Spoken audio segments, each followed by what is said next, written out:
हरे कृष्णा। आप सभी को होली की बहुत बहुत शुभकामनाएं। हर साल फाल्गुन पूर्णिमा के दिन होलिका दहन के बाद खूबसूरत रंगों का त्योहार होली खेला जाता है। इस बार चंद्र ग्रहण और भद्रा दोनों ही फाल्गुन पूर्णिमा के दिन लग रही हैं। ऐसे में इस बार होली का त्योहार किस दिन मनाएं और होलिका दहन कब करें, इस बारे में बहुत ही ज्यादा कंफ्यूजन बना हुआ है। तो आइए जानेंगे होलिका दहन और होली के शुभ समय के बारे में। कभी भी होलिका दहन भद्रा काल के समय नहीं करनी चाहिए, न ही सूतक काल और ग्रहण के समय करनी चाहिए। ज्योतिष शास्त्र के अनुसार भद्रा रहित प्रदोष व्यापिनी पूर्णिमा तिथि होलिका दहन के लिए सबसे उत्तम मानी गई है। क्योंकि भद्रा रहित प्रदोष व्यापिनी पूर्णिमा कब होगी? ज्योतिष शास्त्र के अनुसार भद्रा रहित प्रदोष व्यापिनी पूर्णिमा तिथि होलिका दहन के लिए बहुत ही उत्तम मानी गई है। यदि भद्रा रहित प्रदोष व्यापिनी पूर्णिमा का अभाव हो, लेकिन भद्रा मध्य रात्रि से पहले ही समाप्त हो जाए, तो प्रदोष काल के बाद जब भद्रा समाप्त हो तो होलिका दहन उचित रहता है। अगर भद्रा मध्य रात्रि में भी व्याप्त हो, ऐसी परिस्थिति में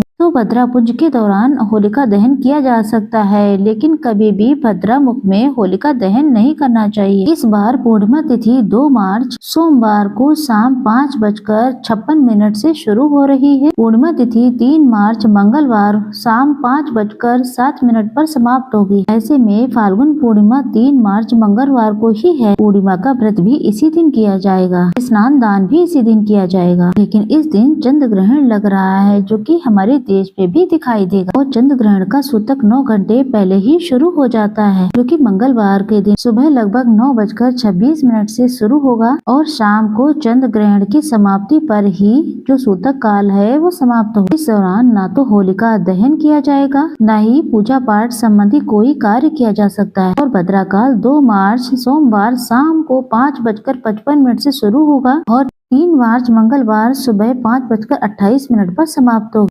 अगर भद्रा का वास पृथ्वी लोक पर ही रहता है, अर्थात मृत्यु लोक में ही रहता है, तभी भद्रा समस्त शुभ कार्यों के लिए अशुभ मानी जाती है। इस बार की भद्रा काल का जो वास है वो पृथ्वी लोक पर ही रहने वाला है, इसलिए भद्रा के दौरान किसी भी शुभ काम को करने से बचना चाहिए। ऐसे में इस बार होलिका दहन 2 शुभ मुहूर्त बताए जा रहे हैं, जिसमें से होलिका दहन 3 मार्च मंगलवार को सुबह 5:29 से, यानी कि भद्रा काल की समाप्ति के बाद सुबह 6:40 के बीच कर सकते हैं। मंगलवार को सूर्योदय से पहले जो कि थोड़ा समय प्राप्त होगा, उसमें होलिका दहन किया जा सकता है। इसके बाद सूतक काल और ग्रहण के बाद ही होलिका दहन किया जाएगा। इसलिए जो होलिका का जो दूसरा शुभ मुहूर्त प्राप्त हो रहा है वो होगा मंगलवार को 6:46 से रात्र 8:50 पर, यानी कि सूतक काल और ग्रहण के बाद ही होलिका दहन करना ज्यादा लोगों के अनुसार सही माना जा रहा है। आप लोग भी इसी मुहूर्त के दौरान होलिका दहन कर सकते हैं।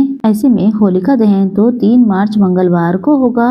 वही रंगों का त्योहार होली जो 4 मार्च बुधवार को ही मनाई जाएगी। होली के 8 दिन पहले ही होलाष्टक प्रारंभ हो जाते हैं, जो कि फाल्गुन शुक्ल पक्ष की अष्टमी तिथि से प्रारंभ होते हैं। तो इस बार फाल्गुन शुक्ल पक्ष की अष्टमी तिथि 24 फरवरी दिन मंगलवार सुबह 7:03 से शुरू हो रही है। ऐसे में 24 फरवरी यानी कि मंगलवार से शुरू होंगे। ये 8 दिनों का समय होता है, जिसमें कोई भी शुभ या फिर मांगलिक कार्य नहीं किए जाते हैं। और होली के दिन यानी कि फाल्गुन पूर्णिमा के दिन होलिका दहन के साथ ही होलाष्टक समाप्त हो जाते हैं, जो कि 3 मार्च मंगलवार को समाप्त होंगे। होलिका दहन के दिन ग्रहण होने के कारण कुछ बातों का विशेष ध्यान रखना चाहिए। ग्रहण काल में होली पूजन से जुड़ा हुआ कोई भी कार्य ना करें। घर में भोजन बनाने से लेकर सब्जियां काटने तक की भूल नहीं करनी चाहिए। ग्रहण और सूतक समाप्त होने के बाद पूरे घर में गंगा जल का छिड़काव करने के बाद परिवार के सभी सदस्यों को स्नान करना चाहिए। मंदिर की प्रतिमा को स्नान कराकर उनके वस्त्र बदलकर मंदिर में गंगा जल छिड़क कर पूजन करना चाहिए। इसके बाद आप होलिका दहन और होलिका पूजन कर सकते हैं। अगर आपने पहले ही होलिका रख दी है